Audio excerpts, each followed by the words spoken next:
Before we dive into this week's choice, I would like to take the opportunity to remind you that it's that time of year when summer starts to say goodbye and fall starts sneaking in.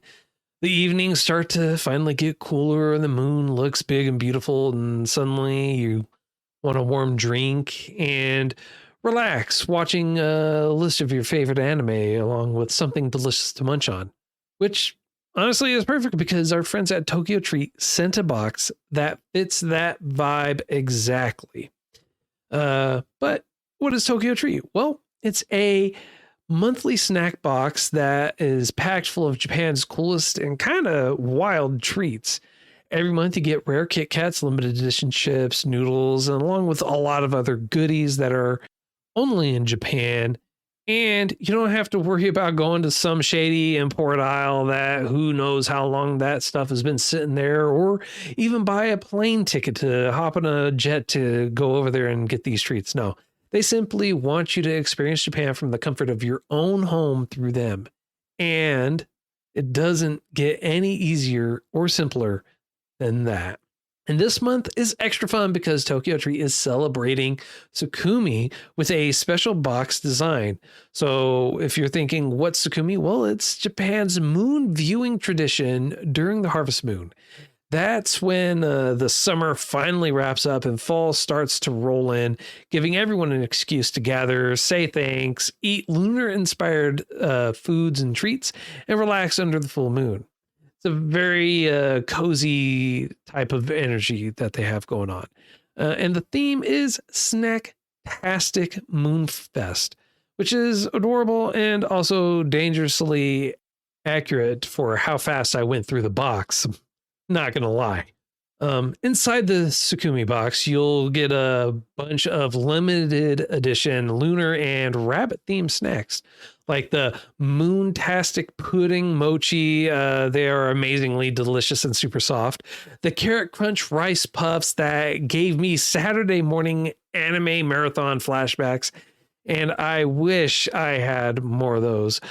And then the Fall Fruits Jellies, which were a great little treat as well. And then to top it all off, the seasonal favorite was the Mont Blanc Kit Kats. These are a problem, in all honesty. I opened up the bag to just have one, just one little taste. And I did, but then the bag just mysteriously disappeared. Strange phenomenon honestly happened under the full moon. Who could have guessed? But let's not forget about that cultural guide booklet. They include it in every box because it's really useful. Not only do you get snack descriptions, so you're not guessing what's sweet or savory or anything else, but there's also allergen information right there on the page for you so you can check the ingredients fast, which is something that we actually have to do it with every single item because my wife has a food allergy. So having it spelled out in the booklet lets us try new stuff without added stress of trying to figure out what's in it and what's not. Plus, there are fun notes about the tradition behind Tsukumi. It lets you learn a bit more about the world while you're chowing down on some delicious treats. Now, again, a couple of my personal favorite picks are the Mont Blanc Kit Kats. Honestly, it is the feel of autumn. I mean, and chestnut can be weird if it's too sweet. But these are balanced, they're kind of creamy, and they're really delicious. It goes really great with tea, or in my case, coffee, or even during those late night episode binge sessions. I also really love the Carrot Crunch Rice Puffs more than I expected. They were light, they're toasty, and again, it just took me straight back to my childhood.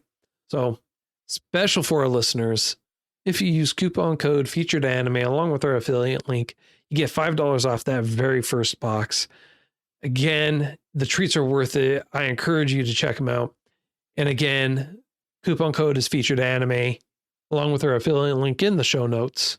Get $5 off that very first box. And a big thanks to Tokyo Treat for sponsoring this episode. It's very much appreciated. And now, on to the main show.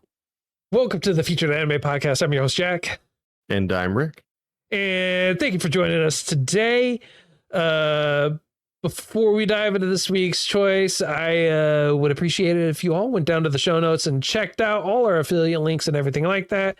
It would be very much appreciated, as well as joining us on Patreon. Now, The Executioner and Her Way of Life is 12 episodes long. It aired from April 2022 through June 2022. Studio for it is JC Staff. A couple of producers for it are Egg Firm, Atlantis, Creek and River, just to name a couple of them. And then it's based off of a light novel. And so basically what this anime is about is it starts off like any normal isekai that you would honestly expect. This person gets summoned into the world. They register him. They're like, oh, he has powers and cool, except he gets tossed out on his butt almost immediately because they didn't. Within like 6 hours. Yeah, and he is what's called a lost one, and so he gets founded by this priestess who works for the church, and she is saying, hey, you know, let me guide you to the chapel where we can watch over you and take care of you, kind of, sort of, maybe. And he figures out, he's like, oh, I'm in another world and everything like that. And I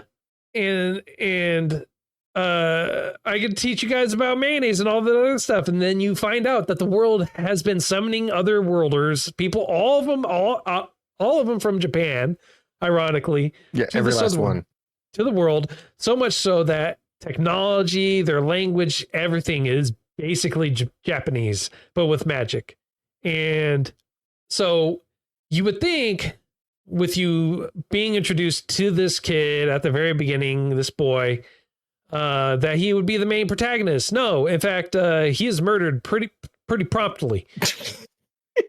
With efficiency. Exactly. Because he is, again, what's called a lost one. Now, basically what the main character that you're introduced, not right away, but a little later, Menou, as what she is called. She is what's called an executioner, and she goes around executing all the lost ones that have been summoned to their world, because what ends up happening is when they use their powers, which is basically a limitless power, in exchange, they give up memories, literal memories that they give up in exchange for the powers. And the more they use it, the more likely they are going to lose every context of who they are and just completely go insane and try to destroy the world, which has happened multiple times. And they are considered human errors when this happens. So the main story basically is about Menou and her trying to figure out a way to kill another lost one that was summoned to the world, Akari, who basically has the ability or the magic power of time. So when she gets killed, the magic power automatically activates and it rewinds time to where she doesn't die. And it doesn't just also affect her. Okay. Well, have you seen the movie? I want to see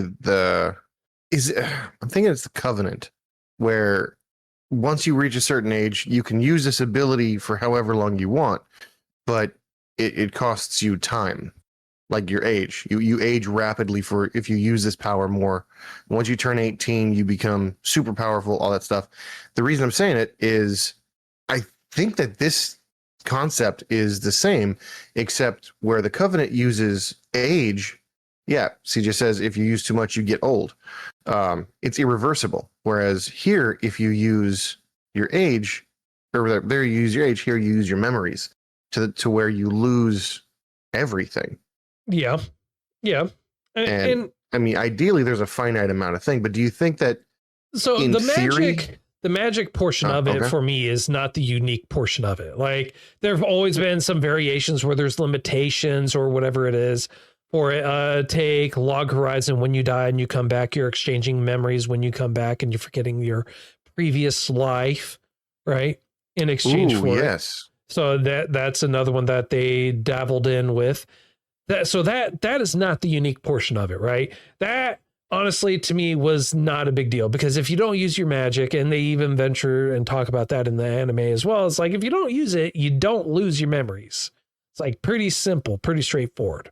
What I Fair. found interesting was that, one, there were so many people brought to this world that it influenced greatly. Now, we saw this a little bit with By the Grace of Gods, where, right? But none to which the amount of this, and to where you literally had this group of individuals that would go around and kill everyone that was summoned from another world. Just like straight up, hey, you were just summoned here, tough cookies. Boom. Knife to the dome. Done. You're out. Yeah. The way that they killed him, it's so... CJ asks, what's Violence- the anime with the horrible CGI where you gave up memories to get better skills? Black Summoner. That is another one. Because there have been others that also were recreated in that world for Black Summoner. He was given the option. It was like, hey, you can totally reincarnate in this world and keep your memories, or you can exchange all your memories for more, basically, ability points to rank yourself up more. And he's like, bro, take my memories. I'll rank myself up. I don't care. Gee, what would you do in that situation? I don't know. But I do know that if I was in her situation, in the Executioner in Her Way of Life, and I was about to be stabbed in the head, I would run for my life. Well, but here's the thing. They don't know that. Yeah, I They know. don't know. I know they don't know. She's quick. She's efficient. She lets their guard down. She's like, hey, I want to teach you how to use your power. Cool. Now I know what kind of power you have. I know how to evade it, because whatever's going to happen. Yeah. And they've got some seriously overpowered abilities, overpowered powers, essentially. And it's a specific ability. It's a specific power. Yeah. It's not everything or anything where you can use wind and fire or whatever else. Like the thing that you learn from the first character that you literally, I don't even think you're given a name. And if you are, like the dude dies in the first episode. No one cares. Anyways, his power is null. And so anything having to do with his magic would be null. Just like, just like our main female protagonist, one of them, Akari, her sole magic power that she can use is time based. Everything having to do with time. Now, that doesn't mean she can only move forward or back in time. She can freeze people in time. She can reverse time for herself, for the world. She can have particular portions of it affect, pick your flavor. Anything having to do with time is what she can do. And that is the same. Sorry, I was going to say that's the same for all the other ones that are also summoned. Like, it's the exact same mentality. And all of them are unique. Yeah, I'm not sure. Have there been any duplicates that you know of? Not that I'm aware of.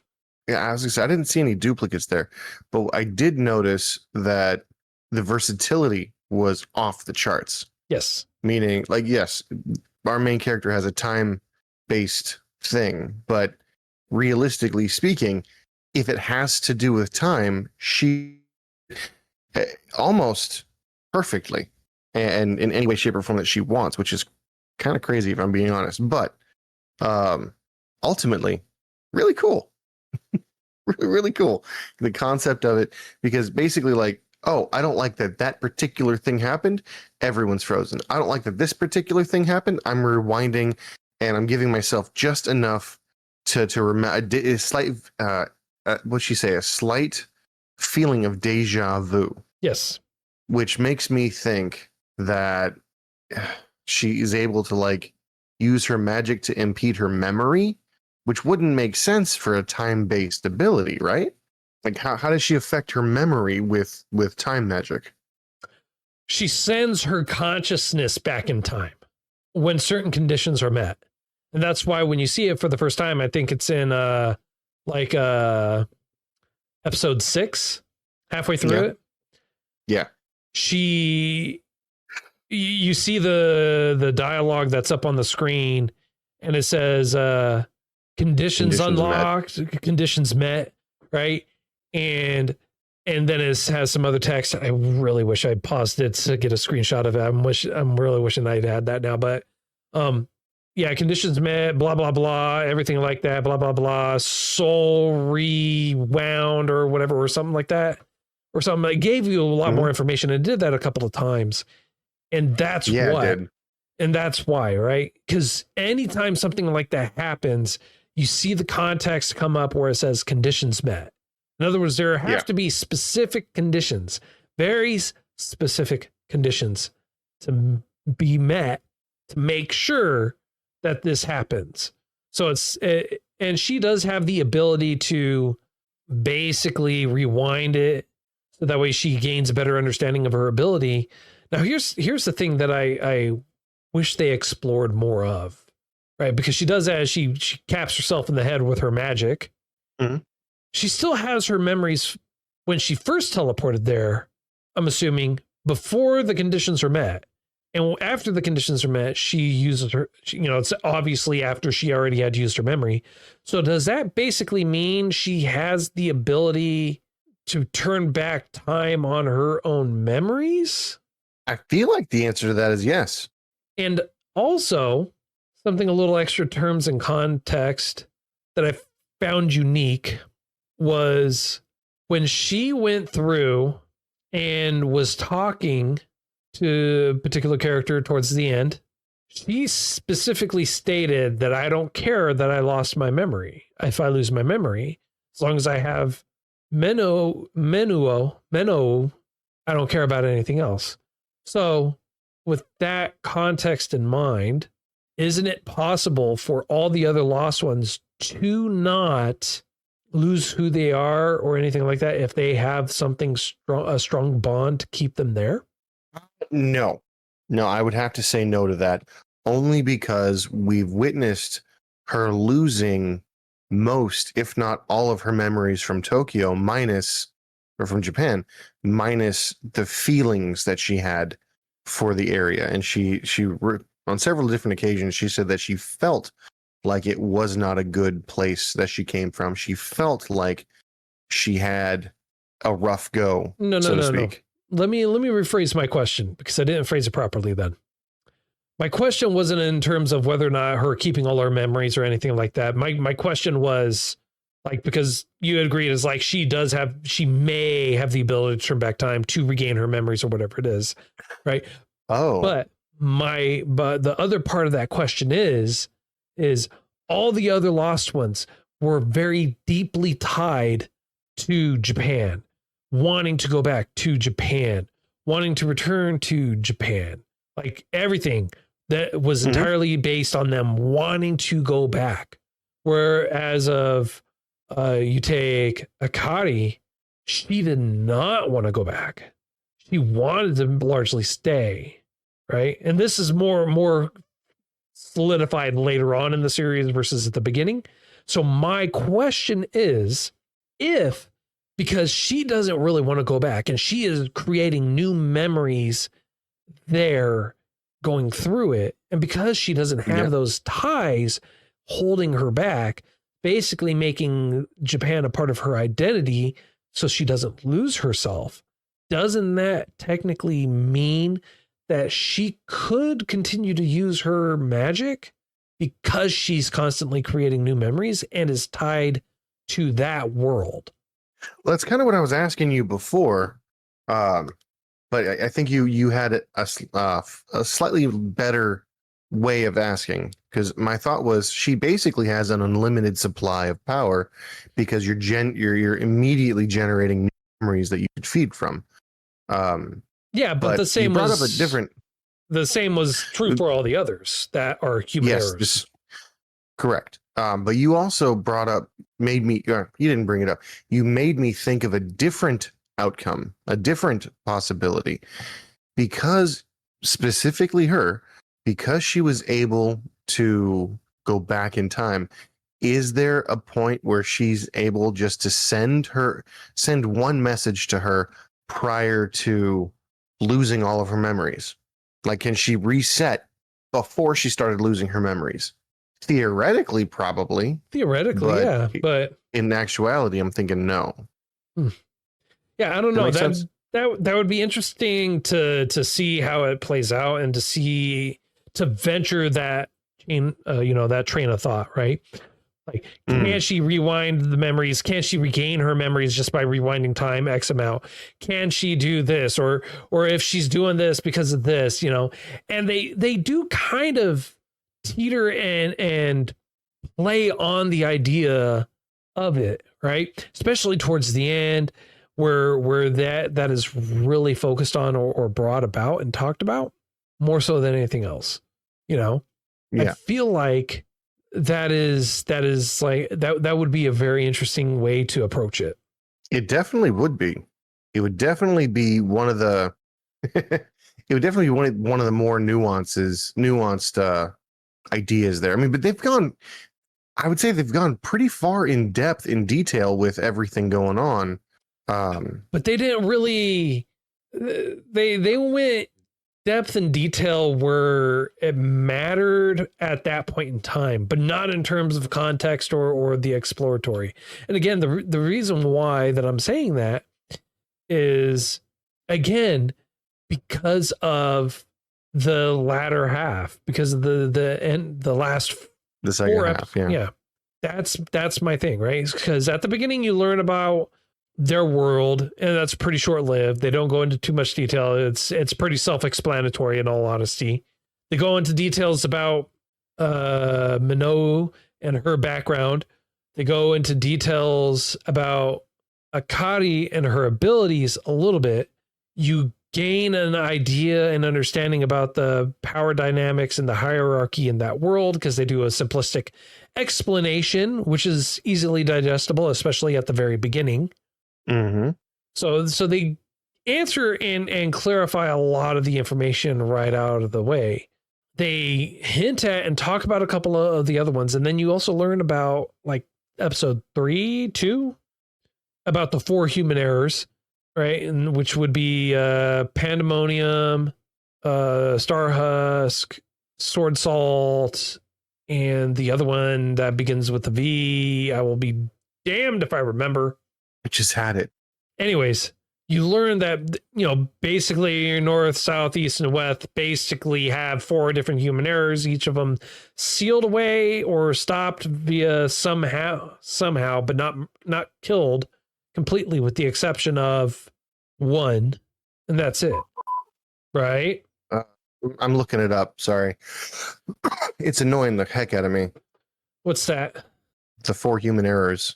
Execution error. Well, I mean, like Sword, Pandemonium, Mechanical Society, and Starhusk. Weird. Okay. Yeah, I know the Sword of Salt. I know Pandemonium. I know Starhusk. The other one, actually, you know what I think I did? I'm pretty sure I took a picture. Maybe pretty not. Sure you did too. Pretty sure I didn't. I thought I did. Oh. Bummer. Oh, well. Yep. But anyways, with the exception of those 4, you don't really have too much anything else that's going on. You don't have any other information beyond some basic tidbits or points for it. They don't go too deep into it, and they don't go too deep into the side aspects of everything as well. Yeah, you would think they would too. You would think that with something so vast, although it kind of feels like they used it as and not a cure-all, not a fix-all, but they used it as a you don't know what it does, so it could do anything, right? Like Pandemonium was a wall of fog that was actually a prison. Well, Pandemonium wasn't the fog. It's just what people started calling the fog. Pandemonium was the actual person, and her power was chaos. Yeah, her power was chaos, but she was. See, the fog was the barrier that engulfed her, that kept her in there. Once you're in, there's no getting out. I thought that they imprisoned her in the Pandemonium rather than. No, she is. Like, I just looked it up, and she even says this human error involves a thick fog that covers an island to the south. Yes. Anybody can enter this fog-covered island, but nobody can leave. Correct. But then you're also forgetting, very crucially, that she corrects everyone and even says, I am pandemonium. Oh. Then you have the Sword of Salt, which is talked about in like episode 2, where it's literally a sword of salt. And anything it touches or anything it stabs will turn to salt. Yes, including pick your flavor. Doesn't matter. And supposedly, like you said, it can kill anything and everything. Like it is the Deus Ex Machina. It's one of those cure-alls that can do anything and everything, no matter what, no matter where, no matter why. Yeah. So it's Deus Ex Sodium. Heck yeah. Deus Ex Sodium. Yeah. Yeah. Where the flavor lives. Now, what I liked about this show is they did not shy away from blood and guts, specifically with dismemberment and whatnot. There was no, what did we call it before? The Light of God or something like that. Like what was it called before? Yeah, the Light of God. Yeah. So I mean, they just had black blots is what they did. Vessel. So the star for the star husk, vessel, the material room, chaos, chaos, the magic is Pandemonium Dragon, the Sword of Salt. Dragon, the Sword of Salt. No, I believe you. Oh, that's what you were looking up. Yeah. Yep. I actually pulled up the exact same picture, but unfortunately, I don't have subtitles on it. No, you're right. I believe you. You're right. I pulled up the episode with subtitles and literally that's what it is because anyways, it's at the end. You'll get your answers.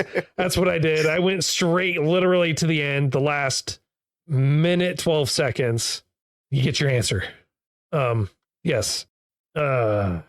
Anyways, I mean, like, honestly, this is great. It's a great show. It's definitely one for the books, to say the least, you know? I mean, yeah. No, it's definitely one of the ones I would recommend literally to anybody because it subverts your expectation in one of the most satisfying ways that I've seen. Now, I will say this, if you're not a fan of Yuri anime, this may not be 100% for you, but it's still good in its own right. It's got action, it's adventure, it's a fantasy, it's an isekai. However, if you're expecting a traditional love interest between two guys, you're not going to get that. This is a Yuri. It's labeled as a Yuri. So in case you can't tell from the first episode, it stays true to that all the way through. Yeah. Thankfully, there's nothing to... I feel like it drives it in an appropriate direction because the antics that happen in it are seem natural. Point. Yeah, they seem natural and they're on point, right? And there's also not any real gratuitous anything. Yeah, you also have the points where you can see that fostering relationship where they grow and bond with each other in a natural way instead of being shoehorned. Yeah. You know, like how in most shows, what happens is like dude gets there and all of a sudden like, we locked eyes. I am now immediately infatuated with you. I love you. Please. No, that's it's immediately reciprocated too. Yeah, exactly. This is I feel the writing for this was far better than any of the other shows that are out there for that we've seen in a while in that regard. Yeah. No, it genuinely felt like you have a pursuer and you have someone who is slowly being whittled away. Their defenses are slowly being whittled down. Yes. But not like in a creepy way, like in an appropriate way. Yeah. Well, I mean, honestly, we could go on. We could talk more about this. There's honestly a hell of a lot more we could talk about, but I don't feel like there's anything else other than the fact that there's a couple of other side characters that are thrown out through there. You have the princess and then Momo, which are kind of staples and mainstays through the whole series. And then you have references to a couple of other characters at the exact same time. And it's also I just do want to point this out that the main character, Minot, she is not the strongest by any stretch of the imagination. No. In fact, her assistant Momo is a heck of a lot stronger than she is. The difference in stronger or what? Stronger and has more magical capacity. Okay. The difference in between the two of them is because of Minot's low magic threshold or low capacity. She has to be very tactful and strategic with what she does. She can't just waste magic, her magic capacity like there's no tomorrow. She has to be very intentional with what she's doing. Yeah, and because of that, her control is second to none. Yes. Now, what I found really fun, a good concept, I think, she's able to use people around her like batteries. Well, so they talk about how you typically can do that. Most don't do that. And the reason why most don't is because she basically, Minot is basically a clean slate, or was a clean slate for her. In a matter of speaking, and they go into a little bit more details about that in general for the show. But that's what enables her to connect to others without them incurring any pain. Typically, when you have someone that's basically connecting and drawing on their power or magic, there's a great deal of pain that is accompanied with it. So it's typically not done. Yeah. And one of the things that I think we skipped on that is and isn't important all at the same time is everything has this magic essence, let's call it. The earth has it, the skies have it, there's veins that run through everywhere. And if you're strong enough, or you can pierce through the earth's crust, you can access it at will. But because it's so vast and so immense, very similar to linking with somebody else, pain is typically involved. From what I saw, there was nothing that said that to me specifically, except the actions of what they do. 2-3 times it happens. Two times. Yeah. And in both instances, it looked painful and incredibly haggling. Like it wore them down mentally, emotionally, physically, just drained them. Yeah. Honestly, it really did. And it is honestly, I feel like it was appropriate that when they showed the excruciating pain or effect that it can have, and also they do a decent job of explaining why it's typically not done. Yeah. Well, I thought that you didn't really connect to the earth or the sky veins to control. Yeah. No, you can control it, but it's just difficult or hard, or it just overpowers you. The drawbacks I feel like were too great. Honestly, I don't have too much more I could say on this. I mean, like I feel like we've hit all the major points. Yeah. Everything else. I mean, not without spoiling it. And honestly, I wouldn't want to spoil it. I mean, like, we've already spoiled a little bit. I mean, like, but there's a lot more in here that I feel is really well done and well worth the watch, to say the least. So, if you have nothing else, sir, on a scale of up to 10, how would you rate this? I would rate this 8, minimum of 8. Mainly, everything we talked about, really. It it was funny. It was action packed. I feel like the big bad was legitimately crazy. I loved it. The development of the power, the twists that I did not see coming. The humor in everything. The fact that the show doesn't show you everything. The fact that you find out things have happened that were not shown, and the character does say some things that are, in my mind, just like crazy. I'll give you one example. There is a train ride that gets taken over, and we don't see it, but somehow, some way, she had to relive it. She had to reverse it and do something else to go back in time. We didn't see that happen. We just saw it happen one time. And we saw like the conjecture of what happened, and then it's talked about, but also you see the jolt and the sense where people were like, what just happened? I feel like. Yeah. No, you definitely, you do notice things after the fact, but they don't hold your hand and drag you through the story. They let you discover the story, which I find to be incredibly fun and very nice. Okay. So for all those reasons, I give it an 8. Okay. Yeah, I'd have to agree and give it an 8. But the thing that I'm going to say in response to that is it's not that they hold your hand through it.